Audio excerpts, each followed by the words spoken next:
ہم یہاں شادی کے بعد پہلی رات کی کچھ بات کریں گے، لیکن یہ بات صرف اسلام سیکھنے کی نیت سے، دل میں کچھ گندگی نہ رکھیے اور نہ ہی کوئی غلط کمنٹ کریے۔ ہمارا مقصد صرف ان لوگوں کو اسلام کا طریقہ بتانا ہے جن کو اس بارے میں معلومات کم ہے یا ہے ہی نہیں۔ جن لوگوں کی شادی ہونے والی ہوتی ہے یا جن کو کسی قریبی کی شادی ہونے والی ہے، تو ان میں سے بہت سے لوگوں کے دماغ میں کچھ سوال ہوتے ہیں کہ اسلام کے حساب سے شادی کے بعد پہلی رات کو کیا کرنا چاہیے اور کیا نہیں کرنا چاہیے، اس کا صحیح طریقہ کیا ہے۔ شادی کے بعد جب لڑکا کمرے میں جائے تو سب سے پہلے بیوی کو سلام کرے اور پھر یہ دعا پڑھے: اللہم انی اسألک خیرہا و خیر ما زبلتہا علیہ و اعوذ بک من شرہا و شر ما جبلتہا علیہ۔ اس کا معنی یہ ہے: اے اللہ، میں تجھ سے اس کی یعنی کہ اپنی بیوی کی بھلائی اور خیر و برکت مانگتا ہوں اور اس کی فطری عادتوں کی بھلائی اور تیری پناہ چاہتا ہوں اس کی برائی اور فطری عادتوں کی برائی سے۔ دعا پڑھنے کے بعد خیریت معلوم کرے اور حیثیت کے مطابق ایک اچھا سا تحفہ دے۔ جب دلہا دلہن کمرے میں جائے اور تنہائی ہو تو بہتر یہ ہے کہ سب سے پہلے دونوں وضو کر لیں اور پھر نماز یا کوئی پاک کپڑا بچھا کر 2 رکعت نفل یعنی کہ شکرانہ پڑھے۔ اگر دلہن حیض یعنی کہ پیریڈز کی حالت میں ہو تو نماز نہ پڑھے، لیکن دلہا ضرور پڑھے۔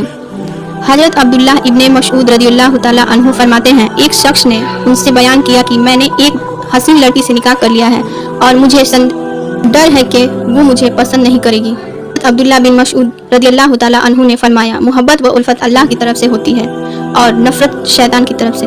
جب تم بیوی کے پاس جاؤ تو سب سے پہلے اس سے کہو کہ تمہارے پیچھے 2 رکعت نماز پڑھے، انشاءاللہ تعالیٰ تم اسے محبت کرنے والی اور وفا کرنے والی پاؤ گے۔ چلیے دوستوں، میں آپ کو نماز کی نیت بتاتی ہوں۔ نیت کی میں نے 2 رکعت نماز نفل شکرانے کی واسطے اللہ تعالیٰ کی، منہ میرا کعبہ شریف کی طرف، اللہ اکبر۔ اور نماز کا طریقہ یہ ہے، سب سے پہلے آپ اور سب نماز کی طرح اس کو بھی پڑھ سکتے ہیں، یعنی سورہ فاتحہ، پھر اس کے بعد کوئی ایک سورہ ملائیں۔ نماز کے بعد اس طرح دعا کریں: اے اللہ، تیرا شکر ہے وہ احسان ہے کہ تو نے ہمیں یہ دن دکھایا اور ہمیں اس خوشی و نعمت سے نوازا اور ہمیں اپنے پیارے حبیب صلی اللہ علیہ وسلم کی سنت پر عمل کرنے کی توفیق عطا فرمائی۔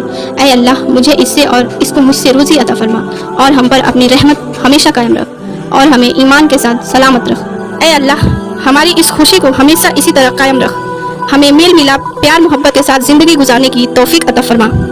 اے رب قادر، ہمیں نیک اور فرما بردار اولاد عطا فرما۔ اس کے علاوہ جو بھی آپ شادی کی کامیابی کے لیے دعا کرنا کر سکتے ہیں۔ دعا کے پہلے اور آخر میں درود شریف پڑھنا نہ بھولیں۔ دعا پڑھنے کے بعد خیریت معلوم کرے اور حیثیت کے مطابق ایک اچھا سا تحفہ دے۔ اور کچھ کھلائے پلائے اور تھوڑی بات کرنے کے بعد بہت ہی خاص دعا بتانے جا رہی ہوں، جس سے کہ میاں بیوی میں قیامت تک محبت کبھی کم نہیں ہوگا۔ نماز اور دعا کے بعد دلہا دلہن سکون و اطمینان سے بیٹھ جائیں، پھر اس کے بعد دلہا اپنی دلہن کے پیشانی کے تھوڑے سے بال کو اپنے سیدھے ہاتھ میں نرمی کے ساتھ محبت بھرے انداز میں پکڑے اور یہ دعا پڑھے: اللہم انی اسألک خیرہا و خیر ما جبلتہا علیہ و اعوذ بک من شر ما جبلتہا علیہ۔ اس کا ترجمہ ہے: اے اللہ، میں تجھ سے اس کی یعنی کہ اپنی بیوی کی بھلائی اور خیر و برکت مانگتا ہوں اور اس کی فطری عادتوں کی بھلائی اور تیری پناہ چاہتا ہوں۔ دعا کی فضیلت یہ ہے، شب جفاف یعنی کہ سہاگ رات کے روز اس دعا کو پڑھنے کی فضیلت میں علماء کرام ارشاد فرماتے ہیں کہ اللہ رب العزت اس کی برکت سے میاں بیوی کے درمیان اتحاد و اتفاق اور محبت قائم رکھے گا، اور اگر عورت میں برائی ہو تو اسے دور فرما کر اس کے ذریعے نیکی پھیلائے گا، اور عورت ہمیشہ مرد کی خدمت گزار، وفادار اور فرما بردار رہے گی انشاءاللہ۔ کسی بھی کام میں جلد بازی نہ کرے، بلکہ لڑکی سے اس طرح بات کریے کہ اس کی تھوڑی جھجک دور ہو جائے۔ تھوڑا اپنے بارے میں بات کریے، تھوڑا اس کی سنیے۔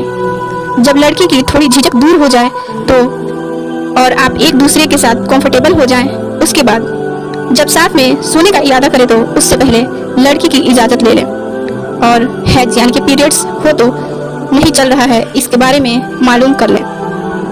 یہاں لڑکی سے اجازت لینے کا مطلب ہے کہ وہ اس عمل کے لیے تیار ہے کہ نہیں۔ ایسا ہو سکتا ہے کہ لڑکی تھکان یا پھر بھاری بھرکم کپڑا پہننے کی وجہ سے یا کسی اور وجہ سے پریشانی میں ہو۔ اس سچویشن میں آپ لڑکی سے بات کر کے اس کو راضی کریں، یا یہ عمل نہ کریں کہ لڑکی کے ساتھ زبردستی بالکل بھی نہ کریں۔